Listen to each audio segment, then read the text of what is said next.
মনে নিছে শুরু আমি যে তোমার। হ্যালো এভরিওয়ান, কেমন আছো সবাই? আশা করি ভালো আছো, আমিও খুব ভালো আছি। চলে এসেছি একটা নতুন ভিডিও নিয়ে তোমাদের কাছে। সকাল সকাল বেরিয়ে পড়লাম, স্কুল ড্রেস দেখেই বুঝতে পেরেছো আজকে দিনটা ছিল 3 জুন। তো পৌলমীর সেকেন্ড এক্সাম, বেঙ্গলি এক্সাম ছিল। আমি ওকে নিয়ে স্কুলে দিয়ে আসলাম।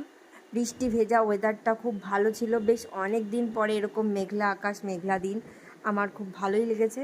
আর আশা করি তোমাদেরও খুব খুব ভালো লেগেছে। এবার দেখো রাস্তায় এত জ্যাম, আমি যে জ্যাম কাটিয়ে তাড়াতাড়ি বাড়ি ফিরে আমার নিজের কাজগুলো কমপ্লিট করব সেও উপায় নেই, কারণ রাস্তায় প্রচুর গাড়ি যা জ্যামের মধ্যে আটকে আছে, সেই অতিক্রম করে আমি নিজের মতো করে বেরিয়ে যাচ্ছিলাম।